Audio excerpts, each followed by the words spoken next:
à tous. Je voulais vous montrer cette chose que j'ai retirée d'une école primaire.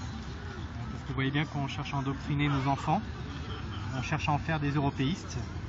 On ne leur apprend pas la Constitution, on ne leur apprend pas l'histoire de France, on ne leur apprend pas ce que c'est que la souveraineté nationale, si ce n'est pour leur dire que c'est le repli sur soi, que c'est le retour au nationalisme exacerbé. On ne leur fait pas voir qu'en Norvège, en Suisse ou en Islande ou ailleurs dans le monde, le fait de respecter la souveraineté nationale n'est pas synonyme de guerre ou de confrontation des peuples ou de repli sur soi.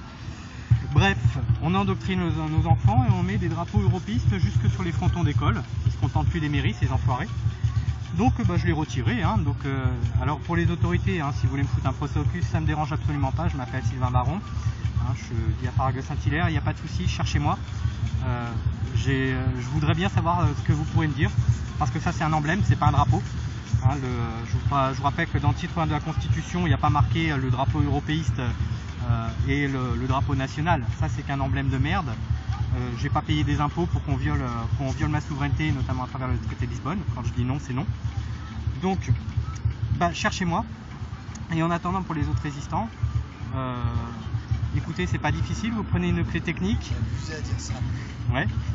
Vous prenez une clé technique, vous ouvrez les mâts, vous sortez les drapeaux, ou alors vous escaladez un peu et vous les arrachez.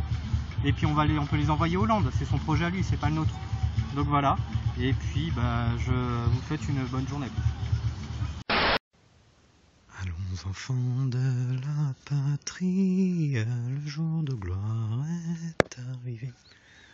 Contre nous de la tyrannie, l'étendard sanglant élevé. L'étendard sanglant élevé. Sylvain Baron, bonsoir. Oui, bonsoir. Merci de répondre à l'agence Info Libre. Nous avons vu sur votre profil Facebook que vous aviez décroché un drapeau européen pour ensuite les envoyer à François Hollande. Alors, nous aimerions que vous reveniez un petit peu sur votre geste et que vous l'expliquiez. Quel est le message que vous souhaitiez faire passer ? Alors déjà, en fait, j'en ai pour l'instant décroché jusque-là 3 et ça va continuer. Le premier a été décroché sur le fronton d'une école élémentaire à Bordeaux.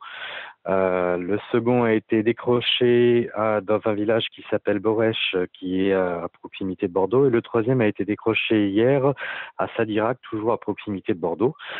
Donc l'idée d'abord, c'est de partir du constat que un drapeau européen est elle a un emblème qui concerne une idéologie politique qui n'est visiblement pas partagée par tous les Français, puisque entre un référendum perdu sur le traité constitutionnel européen en 2005 et puis un certain nombre de partis politiques qui remportent énormément de voix contre l'Union européenne, en tout cas contre son emblème phare qu'est l'euro, l'Union européenne est une idéologie politique. En outre, elle viole complètement le principe de souveraineté nationale, puisque la souveraineté nationale, depuis la Constitution de 1793, est reconnue comme inaliénable, imprescriptible et indivisible. Donc, quand on s'intéresse au droit constitutionnel et à la teneur des traités, l'institution est illégitime et son emblème ne peut que diviser les Français. Et il y a tout un ensemble de circulaires qui permettent de cadrer ce qui peut être associé au drapeau national lorsqu'il est ici devant une mairie ou dans une manifestation. Et ces circulaires précisent que pour éviter de créer des remous, il vaut mieux éviter d'avoir des emblèmes religieux ou politiques ou de quelconque nature associés au drapeau français. Voilà pourquoi je les retire pour les envoyer à François Hollande, en lui précisant qu'en gros, c'est son idéologie à lui, qu'elle n'est pas partagée par l'ensemble du peuple français.